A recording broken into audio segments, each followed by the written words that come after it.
over 60 locations and more than 300 coaches and trainers. You oversee quite a few people. I'm interested to know, Rafi, what are you guys looking for when it comes to hiring, right? And I'm sure you guys are hiring coaches and trainers like those that are listening to the podcast consistently. So what are some of the top skills or the top traits that you're looking for when it comes to bringing people into YouFit and starting as a coach and trainer? It's a great question. There's a few different things that we look for at YouFit gyms. The first thing, obviously, is you need to have certification or you need to have a degree in the field. You need to have a certain amount of credibility, if we're going to put you in front of certain people. So we want to make sure that they have that. And then really beyond that, it's, can you hold a conversation with somebody? Are you somebody that they're going to want to engage with? I think what a lot of people overlook is that it's not just, do you know the right corrective exercise? Do you know how to perform an assessment? It's, can somebody picture themselves spending a certain amount of time with you every week? So a lot of the interview process is just, you don't necessarily need to have the most bubbly personality, but do you have a personality that you can hold a conversation? You're going to get to know somebody, you're going to know about their personal life. And if you have that, we're pretty confident with our onboarding that we can get you to the place where your program design is going to be in a strong place. You can understand how to work with the different types of clients that we have. But that would be the next thing, is not can you train yourself? Can you train Mrs. Jones, who hasn't been to the gym in 5 years and she wants to lose 30 pounds and her shoulder kind of hurts? So just going through some of those realistic clients that somebody would go through, what would you do with them? What would your first session look like? And if those answers are in line with what you'd expect from a certification or a degree, those are the main things that we're looking for. I love that. And so if I'm hearing you that you guys are more interested, and again, I mean, obviously you and your role, but I would imagine for a lot of hiring managers and those who oversee entire training teams, more interested in the personality than, let's say, like their initial training skill set. Would that be fair to say? Yeah, I think that's absolutely fair to say. I think about what is going to keep a client around and have them see results, and it's going to be the relationship that they have with somebody at the end of the day. You may have all the best information out there in terms of their nutrition, in terms of what they need to do for their homework, coming into the gym. But if there's not a trust, if there's not a relationship, you're never going to get that person to do those things.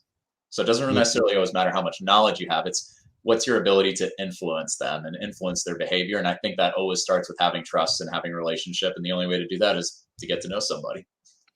Well, and I think it would actually be kind of cool to hear from you because you work with so many of the other hiring managers that are bringing people in, and a lot of people who are listening to this podcast, they're in that initial phase. Maybe they have an initial training job, whether it's going to be their forever job, right? Probably not. Or they're actually just getting certified and they're starting to think about it.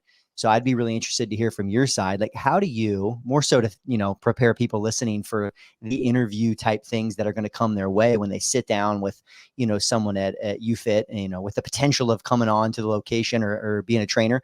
How do you guys tease some of those things out? Is it all conversation? Do you guys require practical interviews? Like, what does that process look like? And you don't have to get too nitty gritty, but I just feel like that might actually be really cool for some of the people listening to have a better idea of like, what should I expect? Yeah, that's great. I'll give your listeners one hint. If you bring a testimonial of a client, even if it's your mom, your sister, your brother, whatever that is, that's going to set you apart right away. Even if they're not paying for the training, the fact that you were able to get somebody results and they're willing to vouch for you, bring that to an interview, you're going to have an automatic edge. A lot of people overlook that. The second thing is it's very similar to a fitness assessment or the first time that you're working with a client. We're going to make the interview much more of a conversation than an interrogation. A lot of people are going to prepare for an interview expecting question, answer, and then they get thrown off when we take it a little bit off of, well, what are your strengths and your weaknesses? Right? We're going to dive into those things. So be prepared to be fluid, to be yourself. It's something that I really want to encourage a lot of trainers, is that a lot of people have a stereotype of what is that certain personality that a trainer needs to be, right? They need to be the cheerleader. They need to be super loud. They need to be super outgoing. In reality, not everybody's going to mesh with that. And we recognize that. We're just looking like, hey, are you somebody that's enjoyable to spend time with? The 80-year-old client may need somebody who's just going to listen, going to be a little bit calmer, but is going to be in tune and engaged with them. So I think prepare for a conversation and don't just be scripted the whole time. And that's really what we're going to look for in a lot of those interviews. Yeah, I like that. And there's a lot of nervousness I find. I mean, and I know because, we work with a lot of people getting certified, and maybe they're not 20 years old, right? Maybe they're 30, 40, and they're aware, right? They get certified. They have no real training job experience. And they're like, well, how do I get started somewhere when they want me to have experience? So I understand there's like some, let's call it like fear psychology coming into it. just coming in, be a real person with a pulse.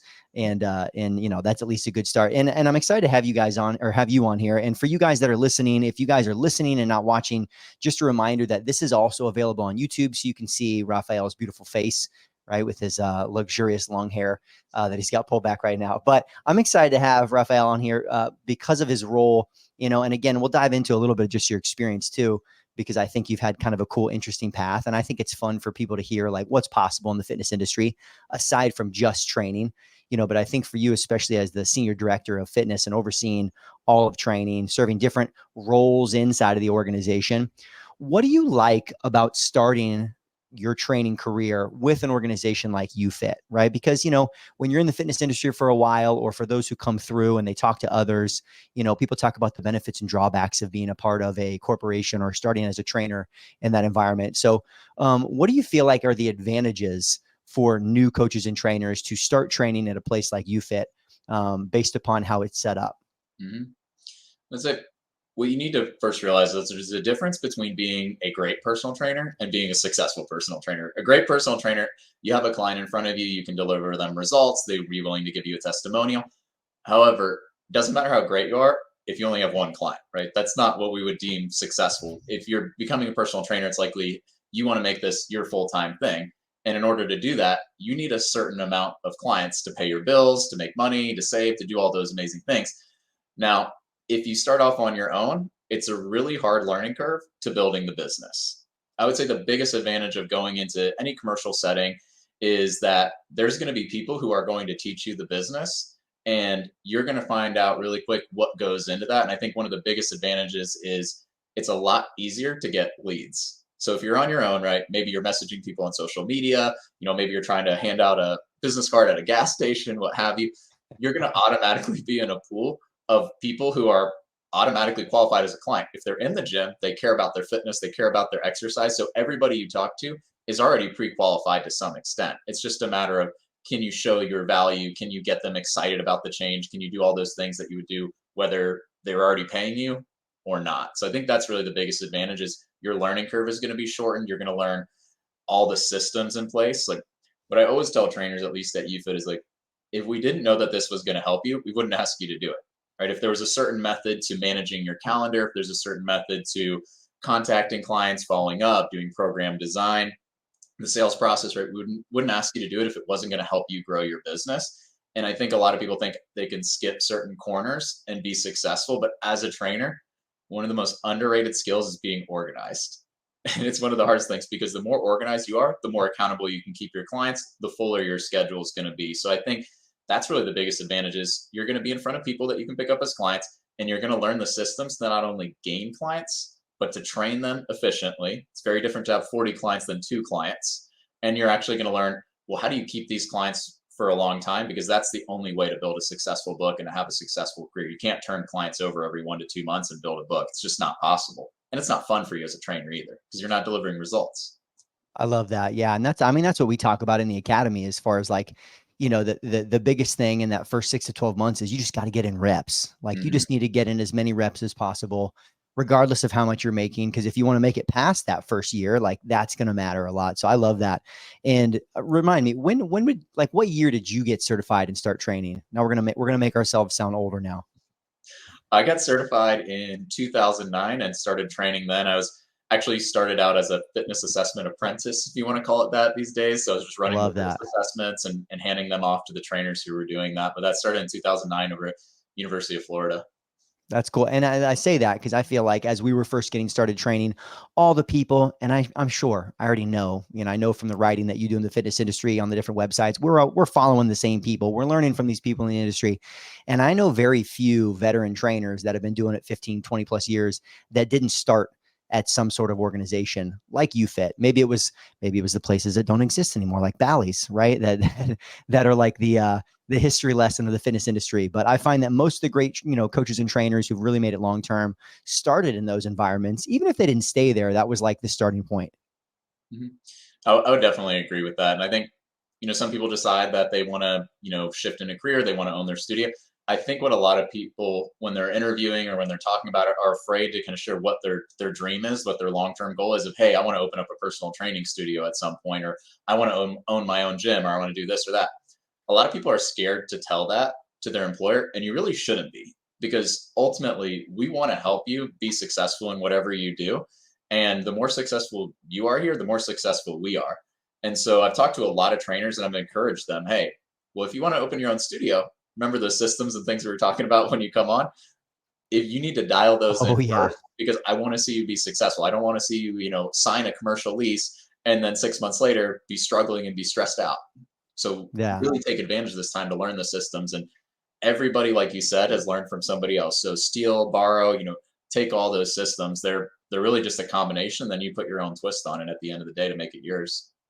That's the key, man. You're right on. I feel like that was probably the best advice that like my dad ever gave me just earlier on in life, which is like if you can get experience on someone else's money, do it, right? Like make the mistakes, in that environment so you make fewer mistakes hopefully down the road if you're doing something on your own. Absolutely. I remember hearing a good quote, and somebody was trying to get an internship and he said, hey, I'll work for you for free. And he goes, that's too expensive. You need to be paying me to learn from you. So if you can get paid to learn, like basically have a paid internship, you got to take advantage of that, because there's not a lot of those opportunities. So learn as much as you can, take as much as you can, and don't just go through the motions, but really be thinking proactively, hey, what do I like, what do I not like, what would I keep, what would I change as I go through some of these roles and positions. That's awesome. I love that. And so for those who are, who are in this like first couple of years and they're trying to get traction, right? Maybe they're starting to get busier. They're starting to train maybe 15, 20 sessions a week, like getting, some traction to know that like, okay, this is working. In your experience, whether it's with what you've been doing over the last number of years with YouFit or even outside of that, for the coaches who make it over that, like to the booked, right? Where they're like Mhm. consistently 30, 40 sessions plus a week, they're able to turn people away. What is it that differentiates those people, right? Because everyone comes in, we're all passionate about fitness and training, everyone loves working out, but what is it about those who get like truly booked, that's Mhm. different? So I have a great example. There's a trainer that we just had in Miami who literally went from 0 to over 40 hours a week in the course of like 60 days, which is really, really fast. And he's constantly turning people away at this point. So the number one thing is something that anybody is capable of doing. You have to be available and you have to be around. Nobody's going to want to work with you if they don't know you, and you can't expect them to come find you. Like you have to go out there and talk to those people, build relationships with them, offer advice, just be around so that when that moment comes up, when they decide, hey, you know what, maybe I could use a little bit of help, or maybe there is a better way to do what I'm doing, or I have some questions about nutrition, whatever it might be, let me go talk to that person who's always around and always helping people. So that's the number one thing, is you have to be available, right? The best ability when you're starting out is availability. All those people set wide open availability. So you might have to start training early in the morning, late at night, until you can then block your schedule down and make it a little bit more efficient for yourself. But you got to do that. The second thing is, yes, everybody is passionate about fitness, but do you share that passion openly with everybody? Like if you're just excited to be in the gym, you're excited about working out, you're excited to share those things, people want to work with a genuine trainer. Like all those people there really truly love fitness, love helping people before they think about anything else. So you have to share that with people, and there's a lot of different ways that you can do that. I mean, honestly, it's just when you're working out, do you give somebody a spot? It can be that simple where you start up the conversation. And then the second part is, they tend to be a little bit more organized and methodical with developing programs and setting their calendar. And a really underrated thing, again, that anybody can do is confirming sessions, not asking if they're showing up. So always give this example to people. It's not, hey, are you coming to our session tomorrow at 10 a.m.? It's like, I got an awesome workout on X. I can't wait to see you at 10. We're going to crush it. That little thing goes a long way, because accountability is a huge piece of personal training. Just because you have a great workout doesn't mean that they want to do it. There's going to be days. We all have days, even as fitness professionals, we don't want to work out. You're going to have clients who are in that. If you confirm them, if you keep them excited about the process, something to work towards, they're going to continually show up. Yeah, I love that. I mean, for me, it's like I'm going on year 16 of training. I still train probably let's call it like 4 or 5 hours a day based upon the day throughout the week. And I've got clients that I've had for like 7, 8, 9 years. and I'm still confirming, right? I mean, and they've got auto alerts, right? I got everything's put into my Vagaro, super organized, but I already know they've got a million other things in their mind. And it's very easy, either A, to forget about it, or they just like it. They're like, all right, cool. Joe gave me a little check-in. He's thinking about me. So yeah, I love that. I think that stuff goes a long way. And I have a question. I don't know if you have the answer for it because I don't know how much info you have on this super trainer that you're talking about down in Miami. Is this someone, are they younger? Do they have other job experience and they're transitioning into fitness? I'm really interested in that, like people's other experience that they take into the fitness industry. So I don't know how much you might know or how well you know this individual, but do you have any insight on that? Whether they're like young and they're just starting their work career or they've already done some other things? Hmm. I believe he's done some other things, but this was kind of just the passion that he wanted to follow, and he decided to just take the jump in the deep end. And I think the other part of it too is like, it's an amazing trainer, but he also has an amazing manager and staff around him that Yeah, recognize that. I think he was actually a member turned trainer, which is a very common practice. So I like love people kind of that. already knew him. They already saw the energy, the passion. And one of the best things I know that he did is he started teaching small group training. And they literally were asking me all the time, hey, can we up the capacity of the class? Can we up the capacity? Because everybody's turning their head in the gym being like, who is this guy? And a really cool part too is he's actually legally blind. So like it That's really doesn't crazy. matter. You can really train, and as long as you have that passion, you're sharing it with it, you're going to be good to go. But he's probably one of the top 1% in terms of passionate trainers, and that's really what did it.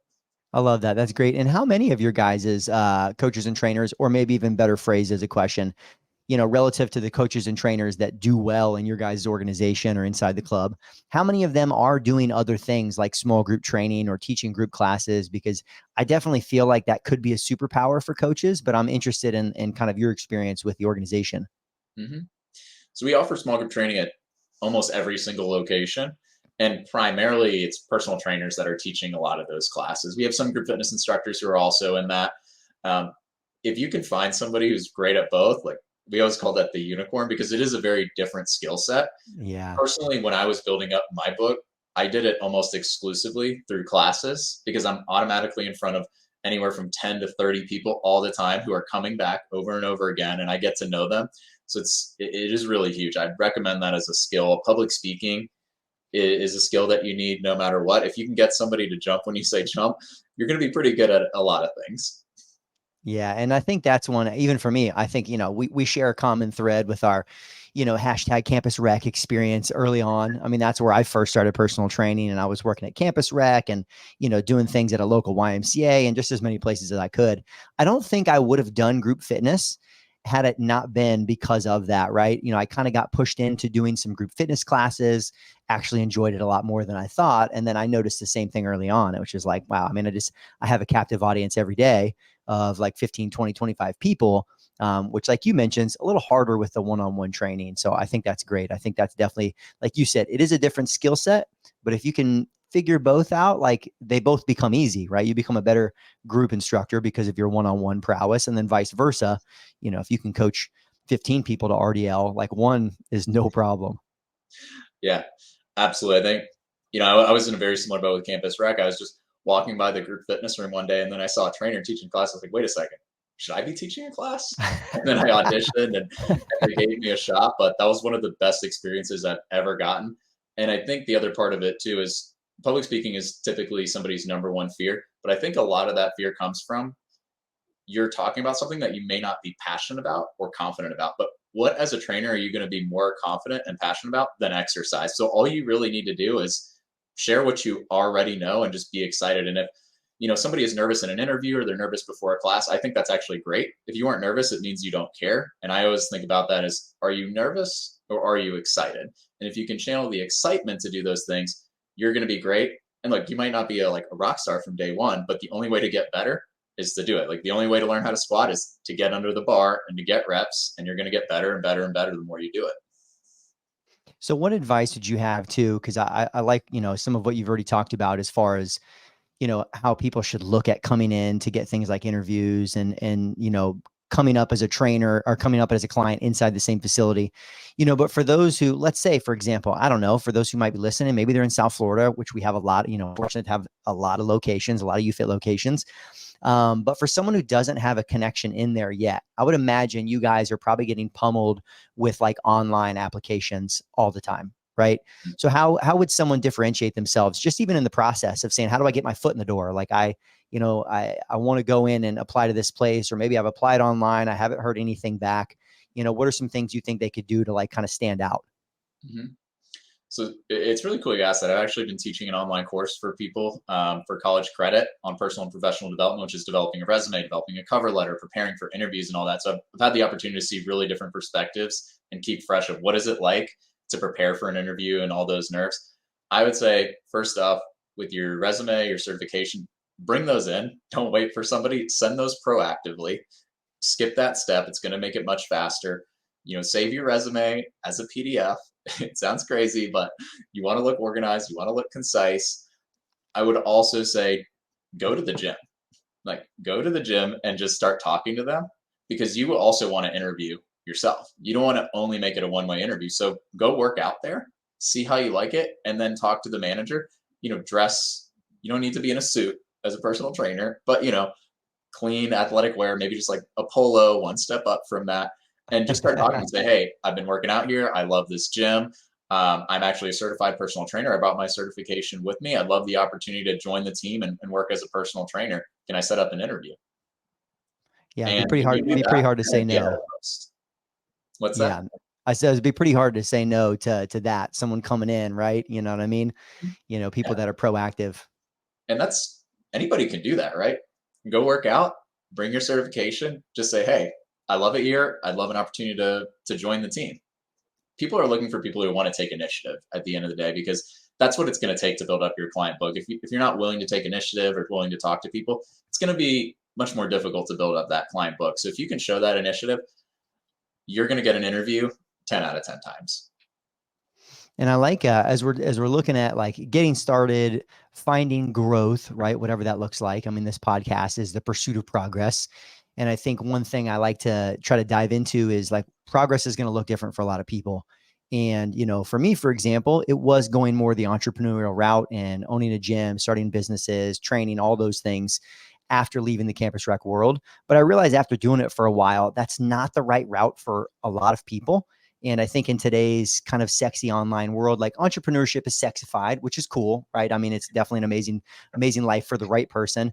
But I think maybe undervalued is the opportunities for growth inside of other organizations, especially like, let's say like even what you've gone on and done and built for yourself inside of YouFit. So for those who are starting, even just at like the training level, what does development, progress, and even let's say like ascension look like inside an organization like YouFit? Like what opportunities are there for people beyond just training, so that they kind of have an idea of like what is this maybe leading to, Mhm. aside from going off and doing my own thing, which, as you mentioned, may not be the right move for a lot of people.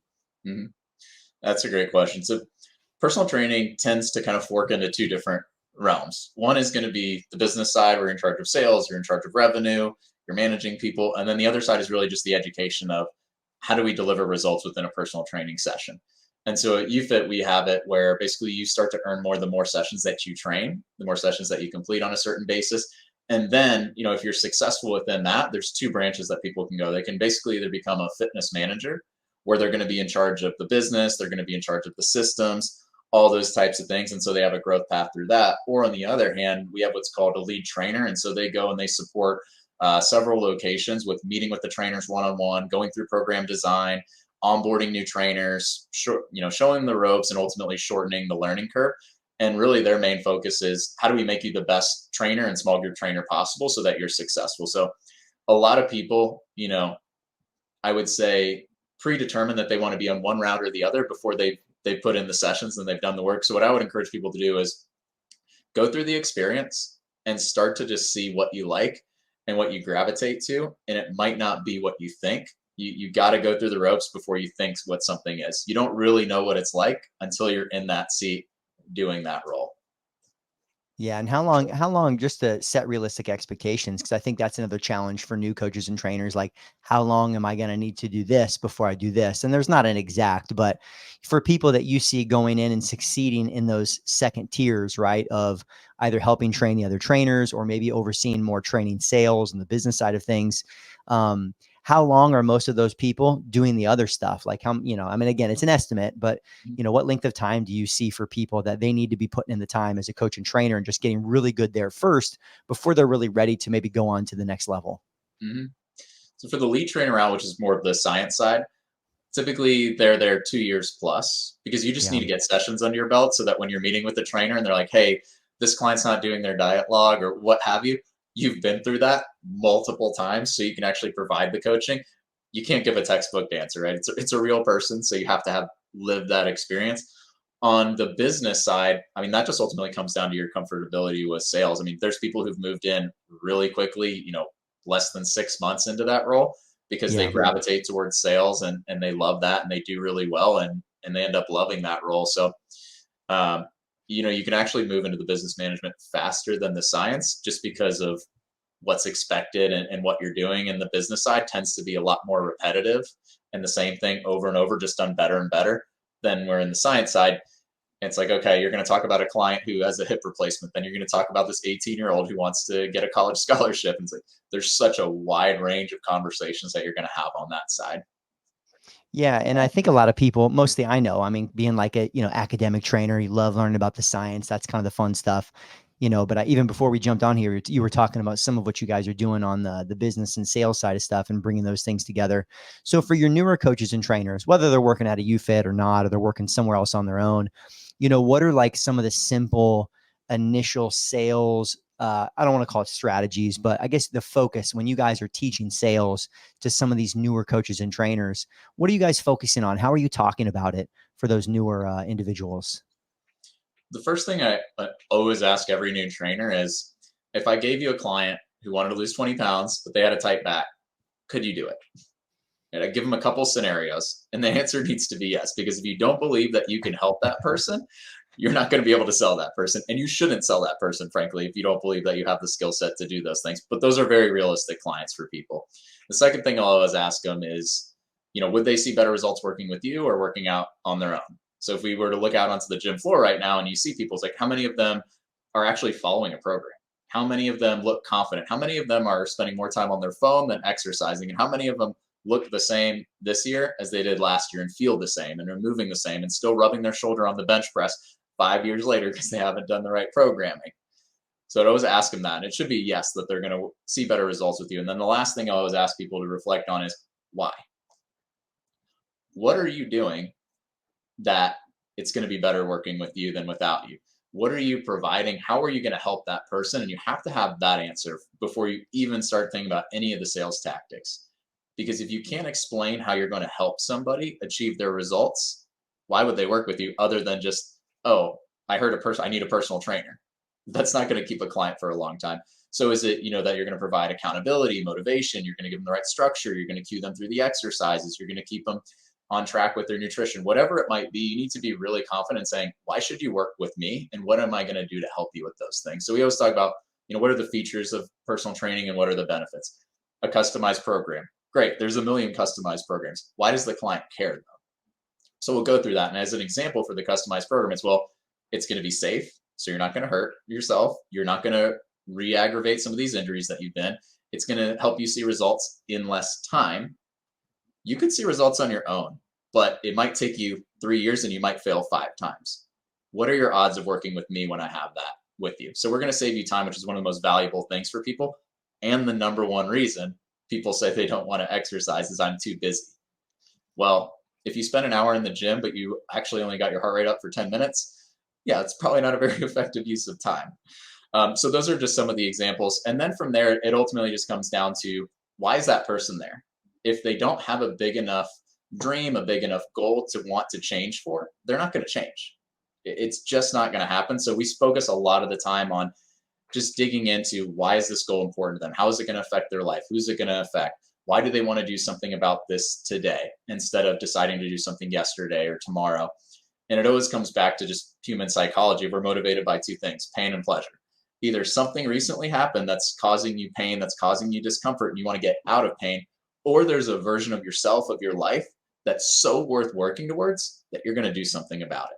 And you've got to get that in order to get them to do anything sales wise. I like that. I feel like a couple main things. First off, I just like the way you talk about that. And hopefully for those that are listening, it gives them maybe a different perspective on sales, right? We all have this like, oh, it's sales. I don't want to do it. Versus, I mean, if I'm listening to you, just as you were speaking about this, and I didn't use the word sales before, I would have thought like coaching, right? Like you're just coaching them, which is so much more comfortable, I think, for coaches and trainers. So I think that's awesome. I can already tell the coaches at YouFit and the training are lucky to have that, versus like the old school like car salesman, sell everybody. Yeah, go Um, get 10 phone numbers on the back of this card and then come back. Yeah, that's that's it. Go nag everyone on a treadmill. I don't care.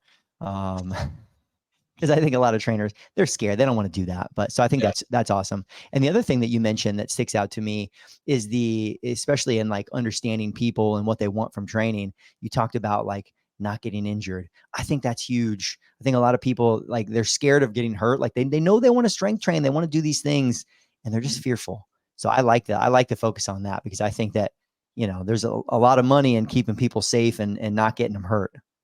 Yeah, especially if they're playing pickleball these days. I'm sure you've seen Oh, some of for the stupidest sure. things going out there. Yep. Um, so I think there's a lot to be said for those those sales things. The other part of it too that I think a lot of trainers overlook is we think about sales as this process that happens one time when somebody buys a package. But everything that I said is also what's going to keep them as a client. So what happens 2 months down the road when maybe they're starting to get a little flaky on a session, or maybe they're not doing their homework, or they're not going on their walks, or whatever coaching you provided them? How are you going to get them back on track and motivated? If you don't have that why or that reason that's big enough, you actually won't get them back on track. And then you're going to be looking for a new client to fill that slot. So what sells the client is also what keeps the client. So if it helps you to think about, this is already my client, not that they need to buy something, I found that to be pretty helpful. It's like you would ask these same questions if somebody handed you a client. It's just a matter of you're going to go through the exact same process, except for at the end, you're going to present them with the best option to work with you. Yeah, and I mean, I think I found that actually challenging as a trainer. Let's call it 4, 5, 6 years in, when I actually had clients that I trained with for quite a while, and they either achieved their goals and then it was maintenance, or their goals shifted and changed like they do, right? And then they wanted to keep training for other reasons. But it's very easy. I found it was very easy for me to get complacent. Like, all right, we're coming in, we're training every week. But then at some stage, either I got frustrated because I'm like, they're not doing anything, like nothing's changing. And that was my own, young trainer psychology, not thinking Yeah. about the longevity. But then I realized like that's the active process. Like you've got to re-engage these things all the time as their coach and trainer. Like what are our goals now? Let's revisit these goals, even years in. And that was something that, again, none of the textbook talk about. No one talks about that stuff until you're just doing it. No, I mean, the way I always look at it is every client that I've had for a long time, it ultimately comes down to two things like health and happiness. You're not going to be happy if you're not healthy. And if you're not healthy, you're going to want to do something about it. So I think the goal always has to come back to that, because they came in for weight loss or strength. That's not really what keeps them training for a long time. It's ultimately the health and happiness and what impact does that have on the quality of their life. I think that's the other cool part about fitness is we have such an amazing ability to influence how people are in the world. Happy people usually do good for the world. And if you can help them through fitness to become happier people, that makes a better world too. Love that. I love that. So I want to, especially for those that are listening, first off, you guys will have some links in the show notes to be able to connect with and follow, Raphael in the areas that he's contributing to the industry. Because you also do a fair amount of writing and educating outside of your role with YouFit, correct? Tell us about that a little bit. Mhm. So when I've done some work with certifications and building out some courses, editing some courses, created a lot of CEU courses for YouFit for our trainers to take in-house free of charge. And then I always had a little bit of a passion for writing. And I always had a passion for fitness. I've had the opportunity to write for a lot of different publications, some different magazines. And so I do that on a pretty regular basis because, I was actually a fat kid before I was a personal trainer. And then as I was learning, I was working at CVS and I would literally be closing up the store in high school and I would go to the back, grab every fitness magazine and just be like, let me read, let me learn whatever I can. And so I wanted that opportunity to give back with the knowledge that I've acquired to say, hey, this is what actually works instead of this is necessarily what, sells a title because abs are going to be on the title of every fitness magazine, probably forever. But how do Forever. you actually train it right instead of just, hey, do this really hard workout? Yeah, that's awesome. That's very cool. And it, like for you too, because I mean, again, I know, starting from the training standpoint, you had some organizational experience, even working in the campus rec world. Um, Give us a couple. And again, you can just maybe pull out as you think about, like, since 2009, you've had some years in the industry, training, working with trainers, education, all of it. What are a couple of the key lessons along the way with the things that you've experienced that either A, you integrate into what you guys do at YouFit and you try to pass these things along to new trainers, or if you had like a newer coach and trainer in front of you that you were working on mentoring, like what are some of the main messages or a couple of those main lessons that you would want them to be able to take away from their conversation with you? Hmm. I think the biggest thing that I found for myself personally, and that I always share with our trainers, is this principle of Kaizen, this Japanese word of continuous improvement. When I very first started training, I wasn't that good. I was like excited to train. I wanted to train, but I didn't know everything at all. And I still don't know everything. So I always looked at every session that I had with somebody as an opportunity to learn and get better. So after every session, I would always ask clients, hey, what do you like about today? What would you change? Is there anything I could do better? Anything you'd want to, see different in our session on Thursday? And I would always take that information and apply it. So I was always looking at how can I get better at what I'm doing? And that's a very active process. I was really fortunate actually in my very first personal training interview that part of the interview was I had to train somebody for an hour. Then I had to take feedback from the manager before they were my manager and apply it to the second session. And I think that really set a good idea of what it means to be a personal trainer, that you always have to be looking at how you can improve the experience, how you can improve the program, how you can improve the relationship with your clients. And I really took that and applied that to everything I'm doing. Okay, if I, onboarded a new trainer for the first time, what could I do better the next time? How could I make this section of the onboarding more engaging, more exciting? What's a story that I could maybe bring in that puts some life to these things? So I always took that principle of the Kaizen and how can I do everything that I'm doing better? And then the second thing I would say is, if you're looking to move up through the ranks, is you have to do that higher job before you actually get the title for that job. So if you wait to be promoted when you feel like, hey, I'm the best at this, but you haven't actually started to take on some of those responsibilities or taken some initiative, you're not going to get the role. You always have to do more than what's expected without being asked if you want to grow in the fitness career. And ultimately, that just means taking initiative. So the two main things is like there's no maintenance program in life, in your career. You're either getting better or you're getting worse, right? Like you're getting stronger, you're getting weaker. You're not staying the same. So it's up to you every day how you approach that day. Are you going to get better or are you going to get worse? That's great. I love that. And for those that are listening too, can you give us a little bit of your insight into, I mean, it's a very general question, like where's the industry going? What's the future? Nostradamus, but more so, I mean, again, I know your role, not only do you oversee a lot of people, but the direction of some of the programs for a pretty major organization, especially here for us in the Southeast, like what's the future looking like for fitness and training and how it's being delivered, how people are consuming, right? We came out a couple of years ago of obviously a very interesting time with digital training and online and everything else. Obviously we've been out of that for a little while now. Mhm. But what do you feel like is either coming, or like what's the direction look like? What are you guys focused on for the future of training with clients? Mhm. Like just broadly in fitness, there's three things that immediately come to mind. The first is strength training is growing really fast. I think sometimes if you're in a PT studio, like you sometimes are in your world, but all the money that's being spent on new strength training equipment, Olympic lifting platforms, that is where a lot of the money in the industry has been spent, at least in the commercial space. I think if you remember, like when I first started training, it was like, wasn't that hard to get a squat rack?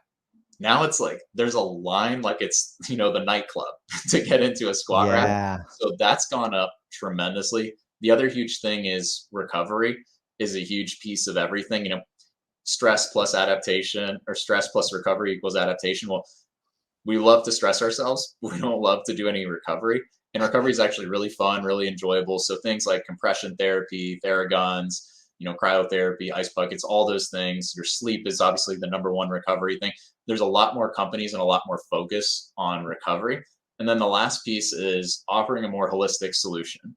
So before, everything was really fragmented and segmented of, okay, you're going to do your strength training here, you're going to do your cardio here.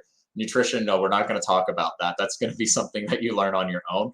So I think the industry as a whole, and what you need to do as a personal trainer is you either need to partner up with people who are experts in that and bring your clients into it.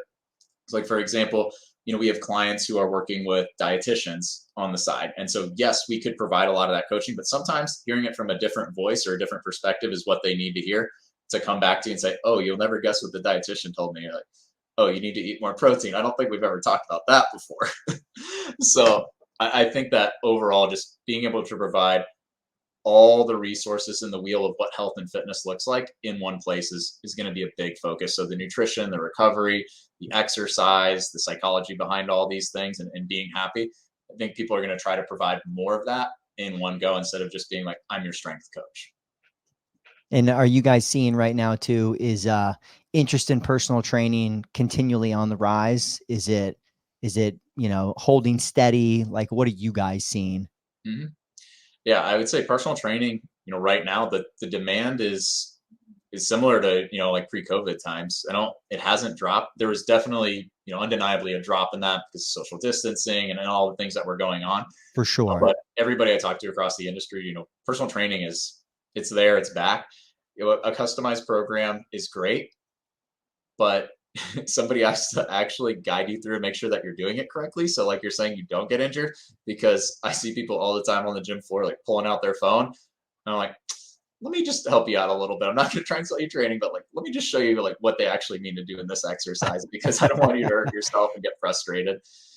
So, we've seen that a lot, as well as just people still need that personal connection to actually guide them through exercise, to cue, this is what this exercise is actually supposed to feel like. And then just the human element of somebody's going to be keeping track of you. It's really easy to ignore an app and to turn push notifications off. But when you got to answer to your trainer on Thursday about, did I go on my walk? Did I do my stretch? Did I eat? You're going to do it. That's it. They know Big Brother's watching. That's for Mhm. sure. I Mhm. love that. Well, where can people, first off, Rob, I can, I feel like we could go for, a long period of time.